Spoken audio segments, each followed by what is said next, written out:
يا رجاله جاهزين؟ 5 دقايق وهكون محضر شنطتي ونتقابلوا في الساحل يا جدعان. هنفك يا جدعان من البيت. يلا مع السلامه قلب سلام.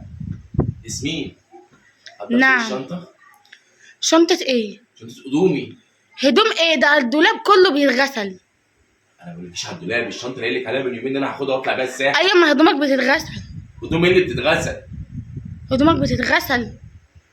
وانت مش عارفه ان انا من يومين قايل لك حضري لي الشنطه عشان طالع مع اصحابي يومين افك فيهم؟ ايوه انت قلت لي. ايوه انا قلت ده لك. انا نسيت. الغباء مسكك دلوقتي، النظافه مسكتك. ما الدولاب بقاله شهرين ما اتغسلش، كل يوم بروح بالتيشيرت ده وباجي بالتيشيرت ده.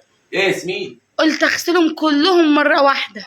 وانت بس مش فاضيه انك تغديتي عليا، مش فاضيه انك تبردي عليا، تعكنين عليا في لقمتي، الاكل يبقى مظبوط تحدقيه تمام، ابقى رايح مشوار مهم، الهدوم اللي انا نفسي البسها ما البسهاش. دي عيشه عيشها، دي عيشه عيشها. الصيف في عز الحر، بص عرق اهو، عرق في عز الحر. تيجي رايح يومين الساحل مع اصحابي، افك شويه، افك منك شويه. غسلت لي الدولاب، اعمل فيك ايه؟ يعني انت غسلت الهدوم؟ ها؟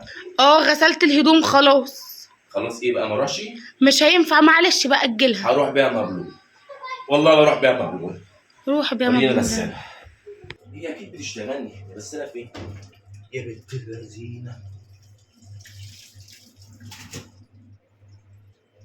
كده يا ياسمين، ادعي عليكي بايه؟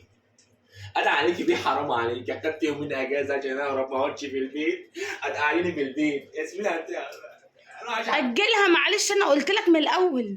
يا اروح اشحت شورت فلان يا ياسمين. يسيب بيتك واحد فاتح بيت والله اكبر عليه في شغله. اشحت شورت وفلان عشان مراتي. بقول لك على حاجه يا ياسمين، انا هنزل بالبوكسر والفلانه البيضاء البحر. انا مش قاعد لك، هستغل اليومين وهبعد عنك، ده انت واحده بوم يا شيخ.